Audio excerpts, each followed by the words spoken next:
Voyager probably will be within view of people with binoculars who lined the lake bed out there very, very shortly. Now within our eyesight, Reed. Within our binocular sight. Look at the crowd. You'd think the shuttle was coming back from one of its first experimental voyages. That's exactly the way it's been described, too. And certainly with as much excitement over, say, the first couple of shuttle flights. People are now looking around, trying to locate her. People are pointing, saying, there she blows. They're looking with their binoculars. And they're going to fly right above the cloud, we're told. The live shot that you're seeing from the chase plane shows it over clouds. But from our vantage point, those clouds dissipate, and they should be coming over the clouds into full view of the 50,000 people who are here now and the more that will arrive. Now, she got a good view of that strange tufa erupted land, that high plateau, that dry desert, which is the Mojave and the site of Edwards. Perfect nest for things coming in from near space, outer space, or in this case, the space of someone's imagination. A tiny plane that's made it around the world without stopping once for refueling, without being refueled in mid-flight. People wonder about Mojave, Reed. The kind of people who live out here are test pilot kinds of people, people who made the movie The Right Stuff possible, the people who made history by breaking sound barriers. They are also fun-loving people, and we've been told that out here they might buzz each other's houses as a sign of saying hello. One time I was told by the airport owner here that he was driving down the road and he was buzzed by a B-52. And he said he drove off the road and got out of his car and said he would never drive a vehicle again. The kind of fun-loving spirit. If he got the registration. Right. Fun-loving spirit out here, free spirits. It is that these very skies have been wound up by the Northrop flew his flying wing here. It finally would be disastrous for the early experimenters. Billy Mitchell spent a lot of time up there when he was trying to tell people that objects on the ground actually could be bombed from the air. You're right, Greg, the place literally reeks with the history of men with wings. Certainly so. And now we are being told that they are within eyesight. I'm looking around. The sun is in my eyes, so it's very hard to see. But several people say they have spotted them. What do you see from the vantage point from the live shot? Well, we have an unfair vantage point because we're just about 30 yards off the left wing. And most of the time when the aerial shot's up, we see very, very well. Nothing like eyeballing it in, though. You get a concept, I'm sure you will, of something that even we can't quite view from here. That's the idea that between your eyeball and the object is only molecules of air. Reed, during takeoff, we were placed at the 14,000-foot marker at Edwards Air Force Base, and the crew was saying, well, the plane will be up in the air at 7,000 feet because every test flight before that, 7,000 feet was about where the plane took off. But as it turns out, the plane was fuel heavy, the wings were dragging on the ground, and it hit the 14,000-foot level in front of us, and the wings just barely came up off the ground, the bird pulling into the air, trying to get its body off the ground. It was one of the most exciting things that I think I've ever seen. These wings are much different than an airplane that you and I fly in. They arch, they can go 35 feet in either direction, almost like a bird. And when it lifted off, the wings arched up, almost like a pterodactyl. It soared into the heavens, and now it's coming home after 9 days. All right, we can see her very well. The sun is glinting off the skin of that elongated, flexible wing. And you can see she's out over the flat country, that high basin, as if some prehistoric designer had decided, one day I'll let men fool around with the idea of flying, and when I do, I'll let them do it here. Greg, you see from the ground now a fair shot. It's hard to imagine what these people will be like when they get out. They've been in the plane for 9 days. We've described the cockpit as about the size of a phone booth. They've been bumped and bruised and thrown around in the cabin like a pinball. And they've been through every emotion possible, the highs of knowing that they could make it, to the lows of thinking that it was all doomed and that they would have to land this thing prematurely. So their emotional state may be in question when they get here. I'm sure they will be very emotional to get on the ground and say, hello, Mother Earth. All right, we're seeing the shot from the ground. We're seeing it from the air. Okay, now we have them in sight now. Clear view. We have the chase planes on both wings, and there is another chase plane. Behind it, it looks like several hundred yards. We're told that Rutan, who likes to put on a show, he does stunt shows throughout the year, may make a pass over first and then come in for a landing, just to show everybody the beauty of the bird. At this point in time, it's a beautiful bird, but when it took off, everyone was saying how spindly and ugly it was. Two chase planes on the sides, with Voyager in the middle. And it's hard to believe that this plane has been around the world without refueling. So we're going to get a victory lap, if not a victory roll, over that crowd, Greg. Right. They were joking yesterday about they may make Voyager do a roll, a figure 8, and that way they could claim a record for not only around the world, but the largest figure 8 ever done. And we have it in clear view now. Looks like a bird from our vantage point. The long wings. Started off with 7,000 pounds of fuel, weighing about 11. At Edwards Air Force Base. David, what a beautiful scene that is as the Voyager makes its pass over the desert. Well, it is a beautiful scene. Those of us who were here 9 days ago to watch it take off, I'm sure I'm not alone in saying, wondered if we'd ever see this morning. It seemed almost impossible, the whole notion of flying around the world, as they like to say, with one tank of gas and landing back here at Edwards Air Force Base. There are several thousands of people out here who lined the highway in the middle of the night to get into Edwards Air Force Base for a look at this happening. In some ways reminiscent of some of the crowds that used to turn out here for shuttle landings, space shuttle landings. Certainly the same era of expectancy, Dan. David, this has been described as one of the last great goals in aviation. I'd have to say, frankly, that I've doubted that, but those who say it's the accomplishment of one of the last great goals, why do they say that? Well, certainly it's just on the surface. There is the adventure aspect of flying non-stop around the world without refueling, of doubling a world distance record, in effect. But beyond that, those like Burt Rutan, the pilot's brother, who have devoted a lifetime to aviation design, see this as perhaps, if not throwing open doors, at least nudging them a little further open toward the development of very fuel-efficient, very long-range aircraft.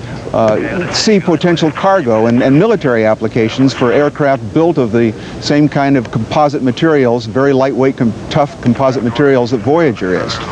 So it's more than an adventure, as they see it. And the Voyager is made of a super lightweight materials, fiberglass, Kevlar, and graphite. If you're asking what Kevlar is, it's the same kind of material that's used in the so-called space blankets, I think, David. While the Voyager is coming in for a landing, and the plan here, David, check me as we go along, as I understand it, is Voyager makes this pass and then turns around and comes back for its landing, correct? That is correct. Well, as we watch the, what some might call plumb weird-looking Voyager make this pass over the desert and prepare for its landing, David Dow talked to Specialist Lee Heron a few moments ago about the final hours of the flight, so let's take a listen to that as we wait for the Voyager to make its landing. Not everybody has a last Tillman. We'll have that David Dow interview with Lee Heron shortly. Frankly, these photographs are so beautiful over the desert, we decided we'd stick with them for a moment. You good chance to see the forward engine and the rear engine. The rear engine is the one they've used for most of the time. What a wonderful sight. It's interesting, Dan, the rear engine, so much concentration was placed into keeping this plane light that the rear engine does not have a starter, much like your automobile does. This morning, when it had to be restarted, it was windmilled to restart. It is intended to be started that way. But that gives you some idea of the leanness of this aircraft. I remember one time talking to Dick Rutan, and he picked up a little pill bottle, and he held it up, and he said, if I can take that much weight off this airplane, the plane, that gives me enough fuel to fly as far as I can swim. Well, David, let's go now to your interview just a short while ago with Specialist Lee Harriman about the final hours of the flight. Lee, in these closing hours, you had a scare, I gather. What was the nature of that? Well, we had last night, shortly after midnight, a sudden engine shutdown caused by fuel starvation, and we had about 5 minutes of flight without any engines at all. What actually happened? Well, we unported or allowed a fuel pickup line to pick up a little air, and the air fed into the engine, and gasoline engines don't run well on air, so it gave us quite a scare. What was the correction? You say you were 5 minutes without engines. How much altitude was lost? What was the fix that was affected? Well, it occurred at somewhere around 8,500 feet, and the pilot in command radioed that he had lost the rear engine and was descending through 8,500. This is Dick Rutan. Yes, and then Dick, 1 minute later approximately, radioed that he was descending through 8,000, and then approximately another minute through 7,500, and at that time we asked him if he had fire or fuel, and without responding too much, we had to come back and say, well, light up the front one. And he fired up the front engine, which I'm sure he was doing before we said anything, and was off and flying with both engines, and they're still on. How much of at the darkest moment in this episode, how much of a danger was there to the loss of the mission? Oh, it was about as hairy as you can get, and his wingman, Mike Melville, which was handling the radios, made the statement after we recovered that he had tooth marks on his heart. Is there anything in this that, just briefly, anything in this that could affect the landing here? No, nothing at all. We're back on 2 engines, which is what we planned to do to land the airplane. I am going to be out on the lake bed and put him down as safe as we can in front of you, and let's hope for the best. Lee Harriman, thanks very much. Thank you, David. David Dow with that interview about the final hours of Voyager. And we know that there are school children all over the country watching some of this coverage of Voyager come in. And for those of you at home who want to play the game, let's quickly play a little game. Who was the first person to circumnavigate the globe by sea? Mine, in the history of humankind, it hasn't been that long ago that man was still trying to make it around the globe by water. Sure, you know the answer. Ferdinand Magellan, 1519 to 1522. Right, took him from 1519 to 1522 to make it around the world by sea. So far as you know, the first person to circumnavigate the globe.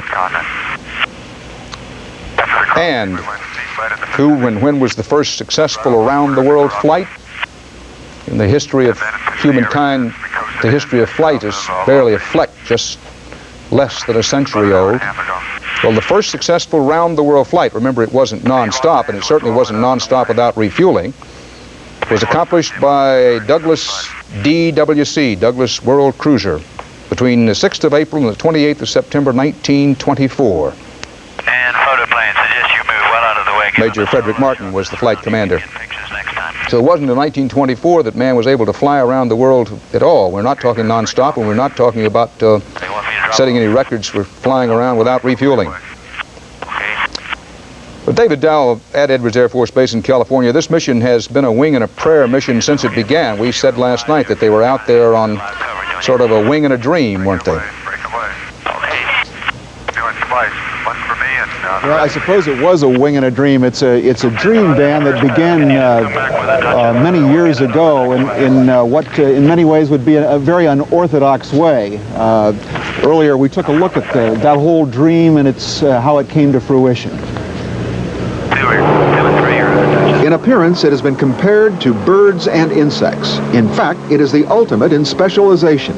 An airplane built for the single purpose of flying non-stop around the world without refueling. What is billed as the last great first in aviation.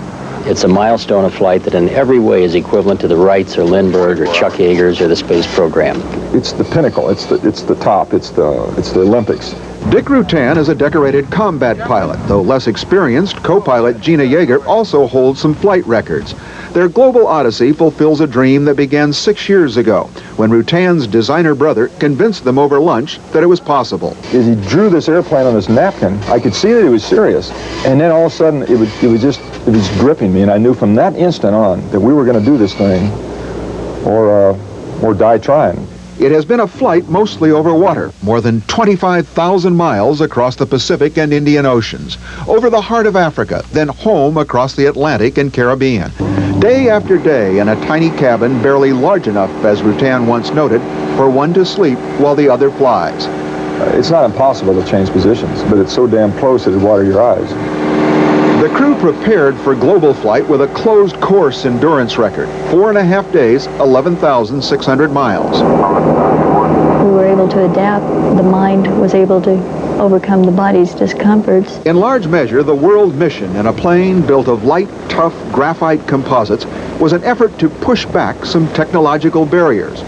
What, for example, would be the implications of cargo and combat planes with the same efficiency and range? The fact that we are demonstrating world flight unrefueled will be the inspiration to head off into areas of higher performance. Apart from that, it was an adventure, despite 65 test flights, an admittedly risky adventure. The airplane is going to make it. We're going to make it. There's not a doubt in your mind that you're going to succeed. We'll succeed. Well, we've talked about how strange the aircraft looks and what a strange sensation it must be of flying all over around the world in such a small compartment as these two have, Dick Rutan and Gina Yeager. Next time somebody asks you, well, where have all the heroes gone? You can say, well, I saw some the other morning over that desert at Edwards Air Force Base in California, because whatever else you may or may not think about this flight and whether it's been over-publicized, over-covered, and hyped up, it took a lot of courage, took a lot of guts, and a lot of determination to make this flight. Dick Rutan is no stranger to courage. He was a combat pilot in Vietnam and flew 325 combat missions in Vietnam. He was shot down on his last flight, picked up in the China Sea. Co-pilot Gina Yeager, 34, is single, no children, is no relation to test pilot Chuck Yeager, the famed engineer and pilot who broke the sound barrier. These pictures live over the Edwards Air Force Base. Yes, David Dow. Yeah, Dick Rutan has just brought the Voyager over the crowd in what might be characterized as a victory lap, and there were cheers as it flew overboard, or flew overhead rather. The Voyager is now in a sweeping left turn, turning back to the east here, apparently preparing finally to come in for its landing here at Edwards Air Force Base.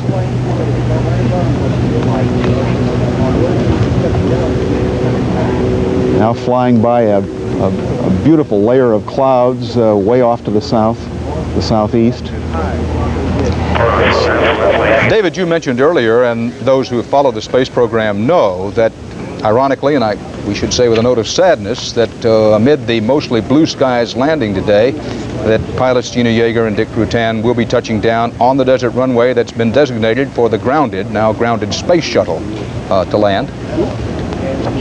That is correct. And an awful lot of aviation history has been made at that Edwards Air Force Base. A lot of tests, a lot of experimental aircrafts over the years.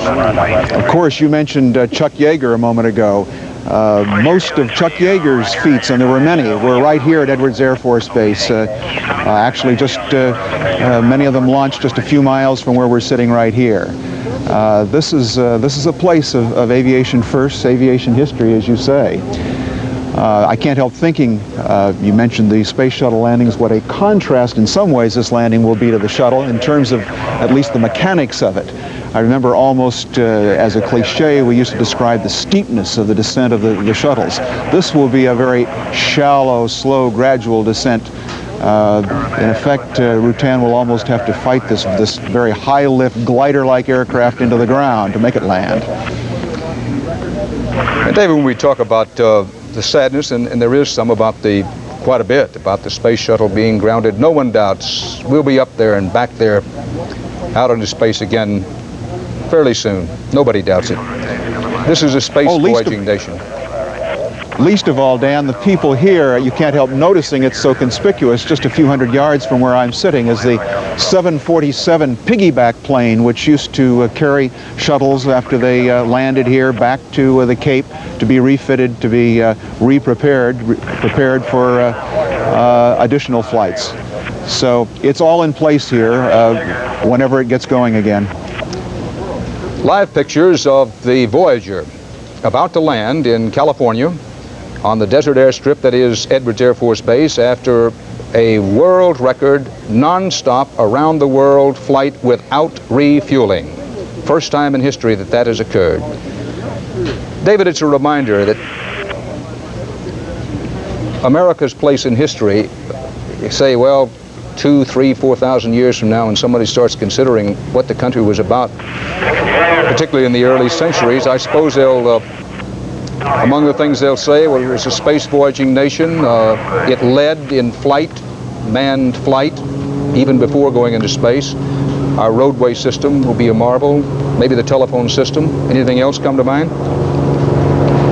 Well, one of the things that the Voyager people would quickly point out to you is, yes, you're exactly right. And one of the marvels will be that if they look at the Voyager, is that it was carried off without any government funds, that it was not a product of a government program. In effect, it was launched with a few dollars and a lot of hope and a lot of dreams. Financed in the end by corporate sponsors, public contributions, and the sales of admittedly overpriced T-shirts.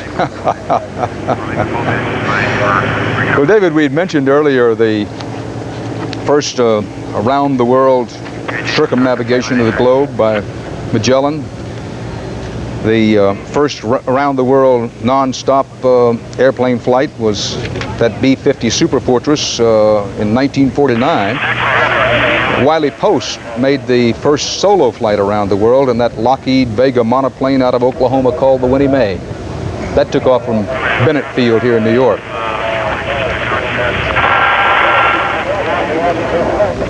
All of these things are, I'm sure, daring, almost inconceivable things in their time. While we've been talking, Dan, the Voyager has made another pass, another orbit of Edwards Air Force Base. It makes me wonder if the pilot's brother was being maybe half serious when he said that he expected indeed to arrive back here at Edwards with enough fuel to arrive and orbit the field for 3 or 4 days. We've now had 2, in effect, victory orbits here. The closest calls for this flight from beginning to end were what, David? They had one close call just as they took off in the Voyager. Well, for a moment it looked like a close call. The Voyager that you see in your television set has a wingspan approximately 2 feet shorter than it did when it started its takeoff roll. It in effect ground off part of its wingtips, and before launching off on its odyssey around the world, it did a maneuver to knock off what they call the winglets, little vertical stabilizers at the ends of each wings.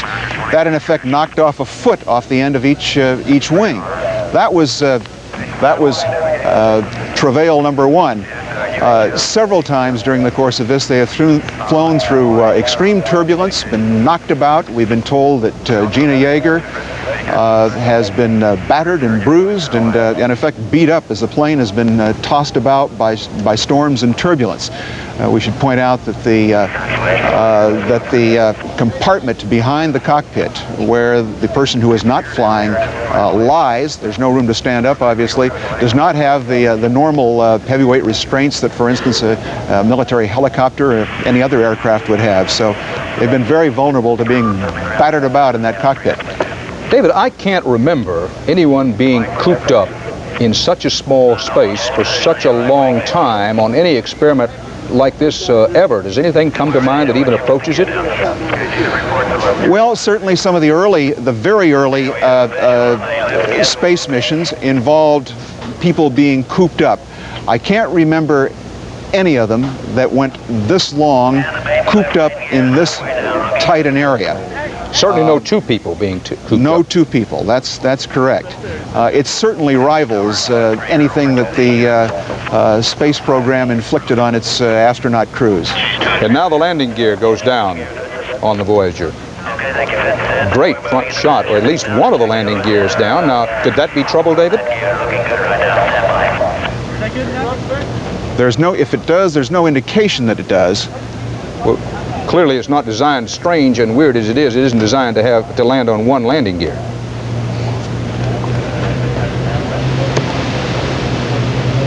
Let's look and see if the other landing gear drops. The left main looks to us like it's down and locked, Dick. Have you got a green light? Yeah, step on. We're waiting for the other looks like for the other gear to come down. Chile mouth, average tower. They are separate systems. The left gear is green. Outstanding, yeah, we confirm that. Now this shot from below shows you both of the engines are turning now, the front and rear engine. Chile mouth, I really like your little main gear motor, Dick. Yeah, that's a cute unit. He's one hell of a good pilot. We now have the rear gear. Well, I'll tell you what, Dick, you can say that again 100 times. I concur. That's a team effort all the way. That's Seaman Jagger pilot, right? And talking about pilot Dick Rutan, they were just saying he's one hell of a pilot, and to that everyone can say amen. Anybody who flies 325 combat missions and makes this historic flight, at the very least deserves that accolade.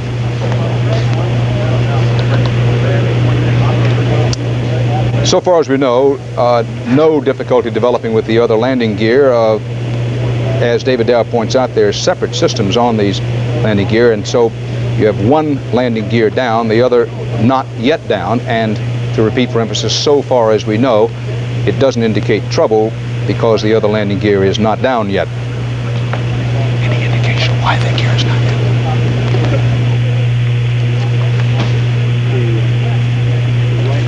The chase planes surround the Voyager. Everything seems in order for the landing. Position now. Anytime you want to turn your little motor on and bring the right gear down, we'll be waiting. So clearly they're about to lower it. Instructions from the ground to try to bring the right gear down. Also, Dick, I have a little bone to pick with you after the scare you gave me this morning. I've got gray hairs all over my head. Oh. Yeah, this one is particularly gentle because it's come down very even because it has an official NAA gear counter on it to assure that the airplane did not land some other place in the plane. The that little counter has to work. Compartment for the other landing gear is open. Clearly, I'm trying to get it down. You didn't think landing on some aircraft carrier, did you? Well, David Dow, is there any indication that they're having any difficulty with that other landing gear, or is this standard procedure? The right main gear door is open. The right main gear door is open. We are trying to get it down now. Coming into sight. We are not given any indication that there is a difficulty. However, there it comes down now. You can see the landing gear beginning to come down now in just the right-hand corner of frame of the picture. Well, for at least those of us who are uninitiated in these things, that was a bit of a breath-holding moment. Now, both of the landing gear down in place.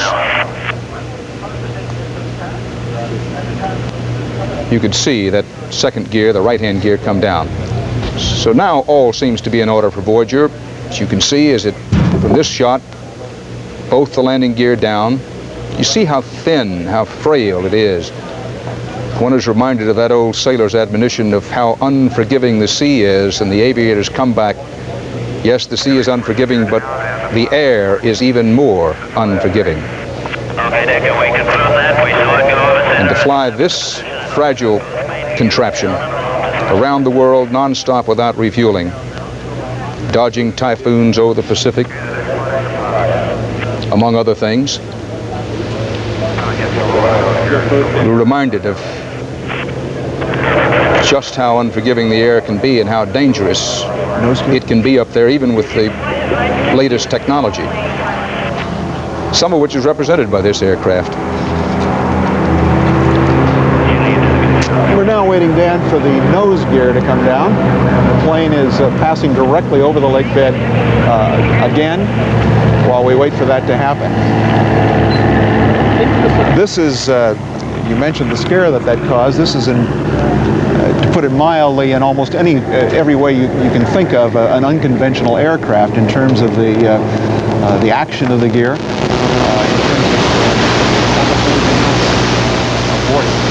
There is redundancy, but only limited redundancy. We think of the space program where virtually every system is there, for which virtually every system there is a backup.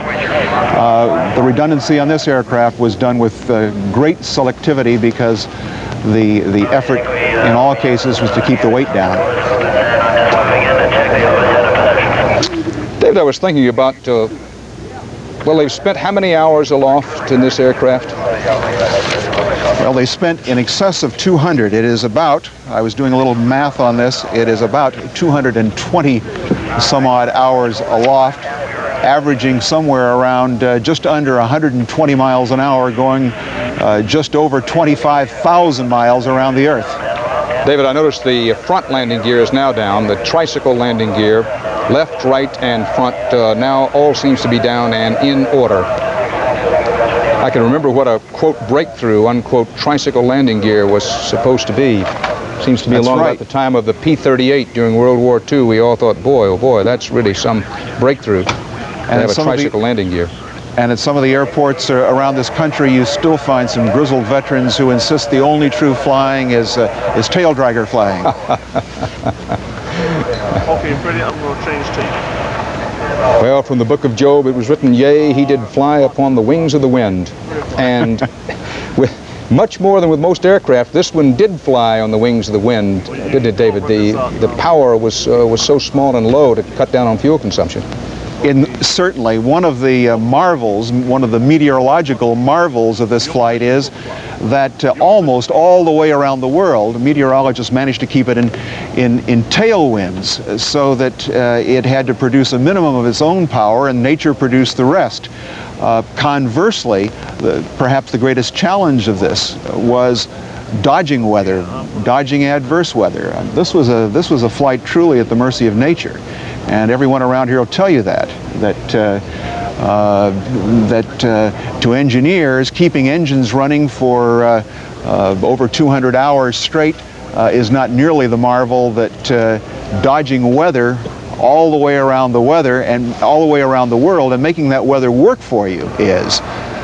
So that tells you that even in the latter part of the 20th century, this is still a business where man is very much beholden to nature. This is CBS News live coverage of the return of Voyager. Historic flight around the world, non-stop without refueling, doubling the previous world record, which was set by a B-52 bomber. Dan Rather in New York with David Dow at Edwards Air Force Base in the Mojave Desert in California.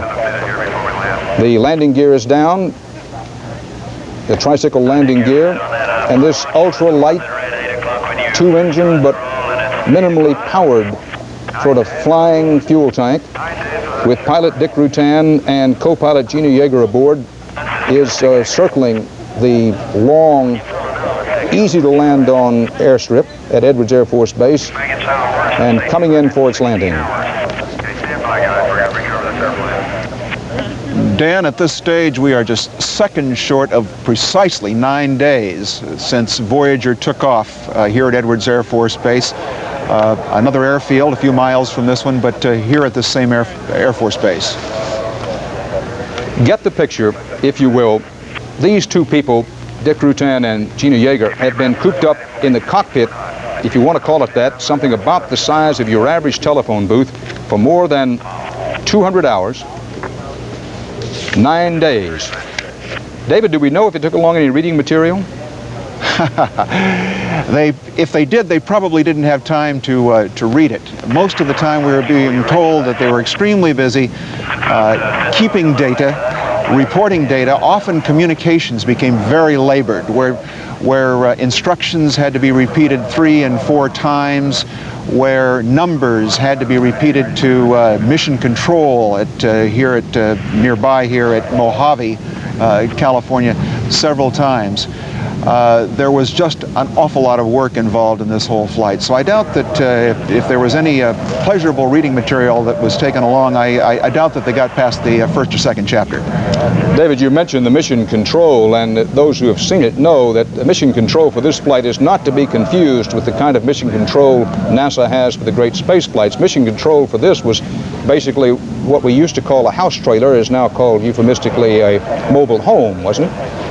Very definitely. It was, as a mobile homes go these days, it was probably a small one. Crammed into that were a few weathermen, flight directors, communications, and it was all parked outside a big hangar that was the staging area, the place where Voyager was built, where it was repaired, where it was serviced during 65 test flights.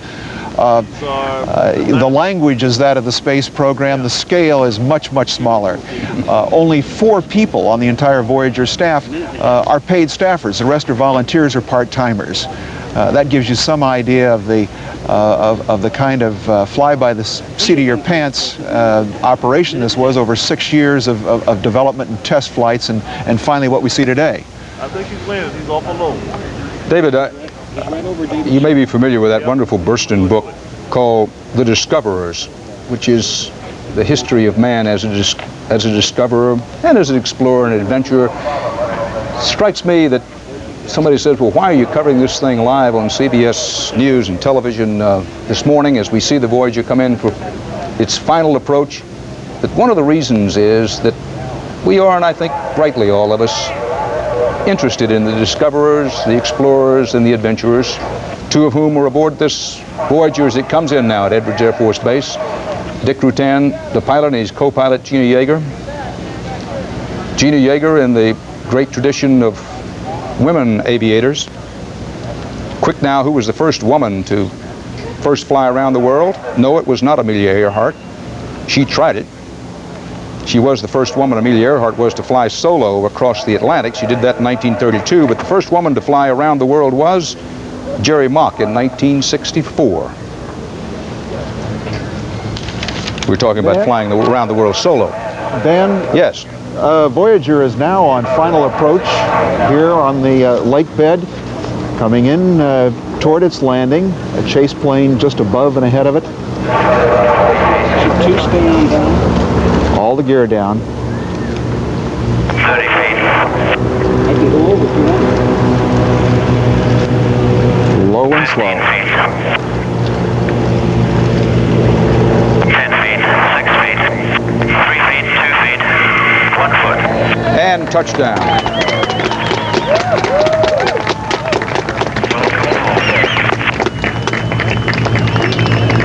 The Voyager is on the ground. 9 days after it took off, and it has established a new world record for around-the-world flight without refueling. A big cheer here, Dan, as it touches down and rolls out. In contrast to its takeoff, rollout is a matter of a few hundred feet, maybe a little over 1,000 feet. It took 14,000 feet of runway to get off, loaded down with 3.5 tons of fuel. So it's a different airplane in some ways that we see landing here. David, that's a good point. When it took off, we all saw that the wings were literally scraping the ground, and that's what caused trouble, as you pointed out earlier on the takeoff. The wings drooping so far down on the runway for so long, and that how much of each wing had to be knocked off there on the very tip so it could continue the flight? Well, there is roughly a foot missing from each of the wings. A foot of wingtip missing. Fortunately, no more, because you get a couple of feet inboard and you start getting into fuel cells and fuel tanks, and that could have been difficult. This flight never would have taken place. Now, what's going to happen now is this aircraft, the Voyager, will be checked by the National Aeronautics Association to make sure that it hasn't landed before this morning. This is to officially certify the record that the plane made an around-the-world non-stop flight without refueling. And part of the routine to make it official is to check and make sure the plane has not landed before this morning. David, it's unclear to me how one makes that determination that the aircraft hasn't landed before. Well, on the fuel tanks of this plane, little seals were placed before it took off. In fact, it took quite a period of time. It was the placement of those little seals made on the cold, icy morning here that they took off made pilot Dick Rutan a little impatient with the time it was taking, as a matter of fact. But those seals should still be on there if they have not touched down, and of course there's certainly no reason to believe that they have. As the plane is taxiing toward us here, many in the Voyager flight ground support crew quite openly wondered aloud whether, after being cooped up as long as Rutan and Yeager have been, whether they could climb out of this thing and step down on Earth without having their feet buckle them underneath them. We know they've taken, it's been an exhausting flight. They've taken a beating from having the plane jostled by weather. In a few minutes, we'll likely see how they've endured this. They've certainly endured it well enough to bring it into a pretty landing here on the lake bed at Edwards Air Force Base. Well, it's going to be interesting to see, and there's a shot of the cockpit, just a little bubble up in which the pilot or co-pilot could see as they were in flight. It's going to be interesting to see, I think, David. There's a question in my mind, will they even be able to stand up? Will they be able to walk straight after being cooped up for 9 days in such a very small space? I think that's a very valid question. They were given, their doctors prescribed a series of exercises for them to prevent phlebitis, to prevent permanent leg damage from occurring while they were aloft. That is a very real danger when you're cooped up. It's a very real danger that some kind of permanent health damage could occur when you're involved in an undertaking such as this. They are now about ready to shut down the forward engine, and that is shut down in a few moments. We'll be able to see for ourselves the condition of the crew, Dick Rutan and Gina Yeager. David, it's a uniquely American thing to do, and a uniquely American way to do it, especially with aviation. Don't you agree? Oh, I think so, very much so. And this is a country that prides itself on firsts, and you can't go to a sporting event or anything else in this country without having somebody wag a finger in the "We're #1" symbol, even if that particular team that he's cheering for happens to rest in dead last in the football standings. But I think that the idea of tackling an achievement such as this, just because it's there, the Mount Everest syndrome, if you will, is certainly very American. They're checking the seals on the aircraft now, to the various seals. This is part of the certification process to make sure the plane had not landed before, to make the record official. Well, David, rightly so, there's been a lot of criticism of the so-called #1 syndrome, criticism with which many of us could agree, but it's also that kind of drive, the kind of, what the heck, let's give it a shot and let's do the best we can, is what has established the American tradition and standard of excellence. That's what leads to excellence. Well, certainly that was the case here. You can imagine 6 years ago when Dick Rutan and Gina Yeager first went out and told their friends what they were thinking about doing and tried to raise money. You can imagine the guffaws and laughs. Excuse me, David, look how small that little plexiglass, I will call it lid, perhaps you'd want to call it cockpit cover. Look how small it is. Dick Rutan, who flew, what, 85% of the way? Roughly. His co-pilot, Gina Yeager. Rutan is 49. Yeager, 34. Rutan's going to have now is an appropriate head cover.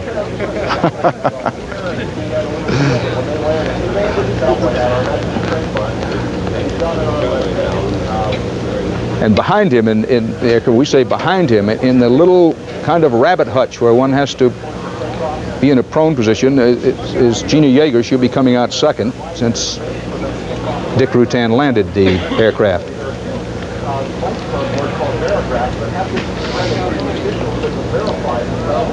David, while we're waiting here, we've had several calls from people who say, Dan Rather, you're wrong. Amelia Earhart was the first woman to fly solo around the world. All I can tell you is that is not what the record books here say. The first woman to fly solo around the world was Jerry Mock in 1964, which gives you an idea how hard it is just to fly around the world, never mind fly around the world non-stop and without refueling. And that 1964 flight was with a number of stops, as I recall. The previous record for around the world non-stop without refueling was made by a military aircraft, a B-52, in 1962. That was a B-52H jet bomber, and it flew 12,532 miles from Okinawa to Spain. That was considered a remarkable accomplishment at the time, and that was the previous world record. Now, these two, Rutan and Yeager, again, Gina Yeager, no relation to Chuck Yeager, have more than doubled that record by flying all the way around the globe, non-stop, without refueling. And what a contrast of airplanes, Dan. I'm looking out at this spindly-looking little thing here. Probably this whole aircraft, if it could be wadded up into a ball, would fit into the bomb bay of a B-52 with plenty of room left over. Top speed on this plane would be about what, David? Well, the top speeds they achieved during the flight, these are ground speeds, aided by winds, were in excess of 160 miles an hour. So by today's standards, that's not much. Now we see the crew getting out, Dick Rutan climbing out. Well, David, one doesn't want to overdo this, but he looks a little like sort of a poor man's Clint Eastwood climbing out of that cockpit. He does indeed. He does indeed. Well, in the words of the poet George Canning, here's to the pilot that weathered the storm. In this case, to both of them. Besides sleep, Gina Yeager is now out. One thing you can be sure of, aside from sleep, which they both desperately need, they're probably, before long, one of the things they're going to want is a meal. Late in the flight, we were told that they had been eating about 10% of the planned for intake, planned for rations along the route. The doctor didn't seem to worry about that. He said as long as they're drinking enough fluids, they can go without eating at all and it'll be fine. You're ready to? Yeah. I'm surprised. How do you? Now we're about to see how well they're able to keep their equilibrium and how good their strength is after being cooped up in that tiny box for 9 days. David, they did or did not have parachutes aboard with them? There are parachutes aboard. There is minimal survival equipment aboard. Certainly, at one stage you were mentioning earlier on takeoff, the wingtip problems, all of that was placed at the ready. There was a standard procedure, much like a military procedure. Excuse me, David, if I may, forgive me for interrupting. Let's see if we can pick up some of this sound from the aircraft. We felt better. Where'd you find it? It had a backflow problem, and it wasn't indicated properly. We really had the fuel, but we didn't know it, and I felt pretty bad at that time. How did everything hold up for you? The engines, the fuel? They're all turning. They're all turning. We made it. I would have liked to have a little more fuel. Yeah, I was going to say, if you had anything to do differently, what do you think it would be? Put it pressurized. Touchdown 10 minutes ago. Altitude. There's a lot of weather in this world at 8,000 feet. You hit it off. First tower, 79 proceeding to the rescue GC. When you 799, roger. pictures of it, snake right down the hole of a needle, I'll tell you. You'll have to pardon me. I want to sit here for a while. I don't know if I can stand up or not. Feel free. If is there anything you want to say, this is your chance. They're all watching. They're all listening to you. Keep those muscles going. No, it's really great to be here. I'm sure. I'm really overwhelmed with all the people. Your legs feel numb, Dick? Yeah, they do. I was wondering about it, whether I'm going to be able to get a ride to get home tonight or not. The ocean's a place to fly for laminar flow. Your leading edges are very clean. Are they? Yes, sir. That's one of the things that helped us get around the world. We didn't pick up much bugs on the leading edges. Get the bear grass. See, I spent about 5 years worrying about this bear grass. Because without those, you got to do it all over again. Two cool American heroes, Dick Rutan and Gina Yeager. From CBS News live coverage of their triumphant return in California. Yes, David Dow. Yes, from here they are scheduled to go for medical checks. As we can see, Dick Rutan's feet have touched the ground. He has moved under his own power anyway. After 9 days and a few seconds cooped up in there. Dick, what could possibly be next up here? Shaking his legs now, trying to get some circulation going through him, I'm sure.